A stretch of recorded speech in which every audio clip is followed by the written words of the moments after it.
It's better to be prepared for an opportunity and not have one than to have an opportunity and not be prepared.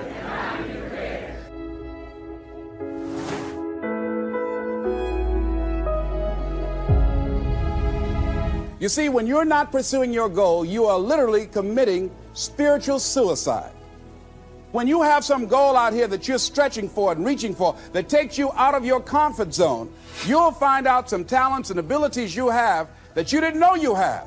I started speaking just to elementary school kids because I knew they didn't know what I was talking about. And they gave me all kind of standing ovation. We like you, yeah.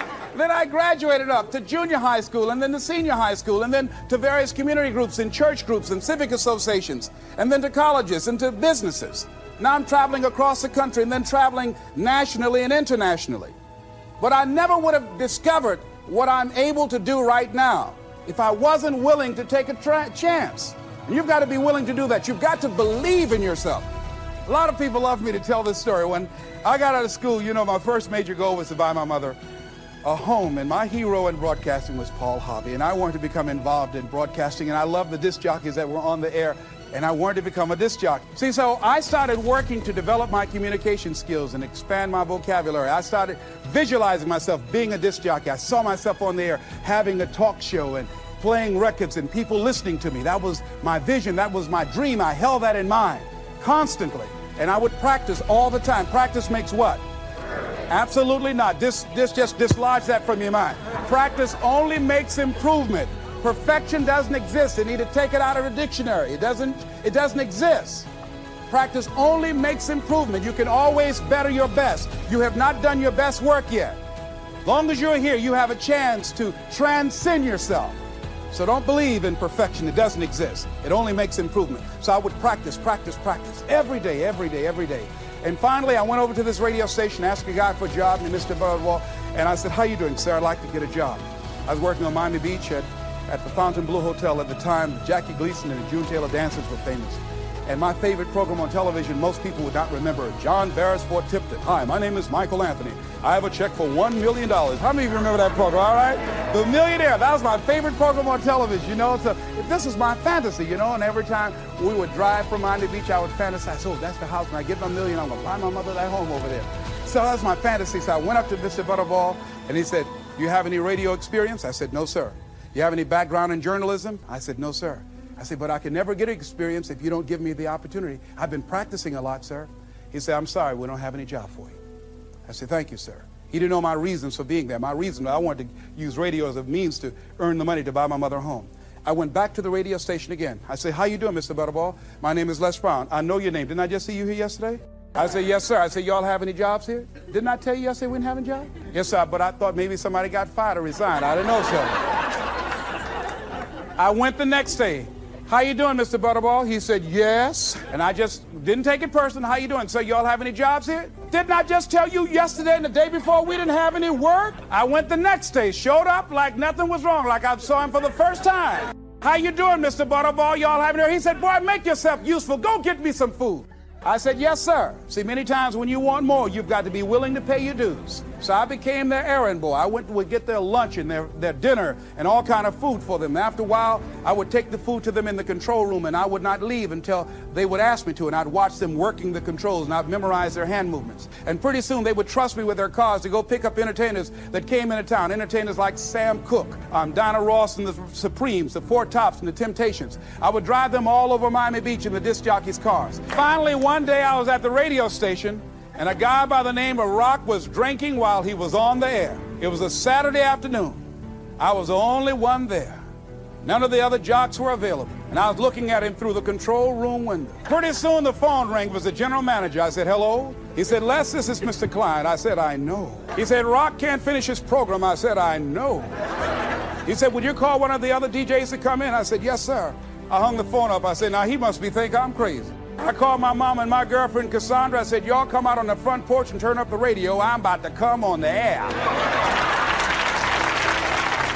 I waited for about 20 minutes, and I called him back. I said, "Mr. Klein, I can't find nobody." He said, "Young boy, do you know how to segue the records?" I said, "Yes, sir." He said, "Go in there and don't say nothing here." I said, yes, sir. I couldn't wait to get behind those controls.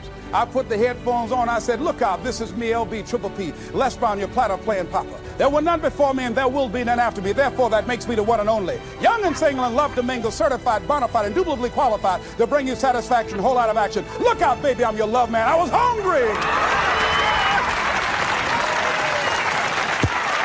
It makes you feel better when you are able to have charge of your destiny, doesn't it? Gives you a good feel. Gives you choices. You can do more things. Living a dream, changing your life is hard. It's hard when you lose all your money, when you've given it the best that you have, when you have some major setback. It's hard. When a doctor looked at me and said the three horrible words no one wants to hear, you have cancer. It was hard to mobilize my mind and spirit, to listen to tapes and music and read scripture and be around other people and seeking out other prostate cancer conquerors to believe that I could do this. It was hard. Never forget, my son said, Daddy, are you going to die? Why are you asking me that? You're not going out much. You're not the bubbly personality that I know you to be. You're not talking much. You're spending a lot of time in the room by yourself, Dad. Are you going to surrender? Are you giving up? Are you going to let that doctor's opinion become your reality? Will my daddy see me graduate? Yes, son, yes. I'm going to fight. No, I don't think it's my time yet. I'm going to see you graduate, but more than that, I've got some other things that I'm going to do with my life. And I thank you for asking me that. But I must tell you that I'm scared. And I've never been in this situation before. It's been easy for me to talk to people and encourage people when they've had challenges in their lives, but it's me. And I don't feel less than a man in admitting this to you. Yes, I'm scared. And I need some help. See, life is hard, and there are some moments in life when you're going to need some help. You're going to need somebody to speak to you.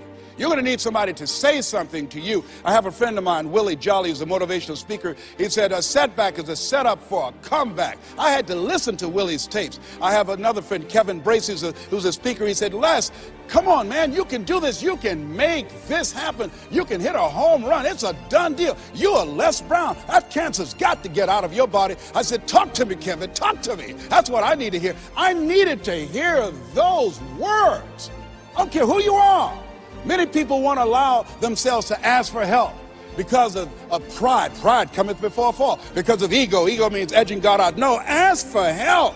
Not because you're weak, but because you want to remain strong. And ask for help and don't stop until you get it. I'm here because a lot of people helped me. I'm here because a lot of people believed in me at a time when I was struggling to believe in myself. The other thing is, let us say together, it's worth it. Yeah, see, I think, and write this down, you got to find 5 reasons that will make it worth it for you. 5 reasons.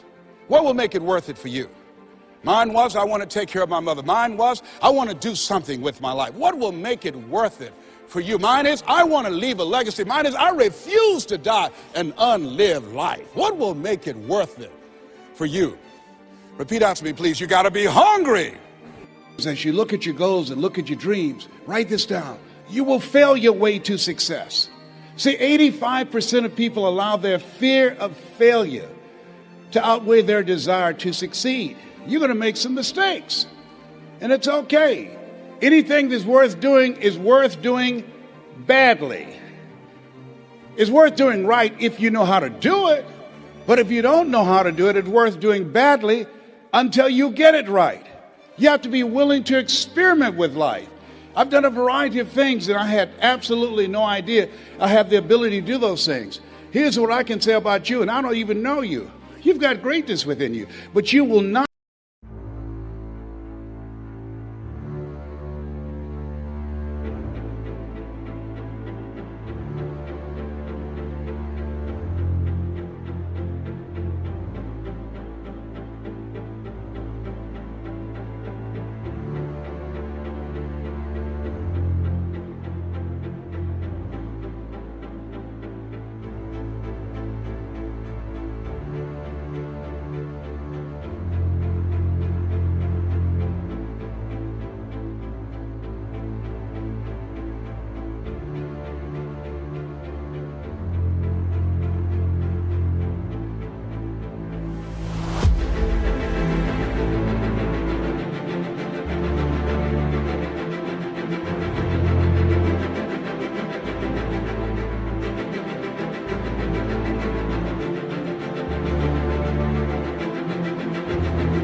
discover your greatness in your comfort zone. You've got to be willing to get outside of your comfort zone, because in order to do something you've never done, you've got to become someone you've never been. And most people, they go to their graves with their greatness still in them. Maybe that's why one woman said in a moment of anguish, what if you live your whole life only to discover that it was wrong? Here's something else as you think about your goals and dreams. What's your why? Why do you want to do it? What drives you?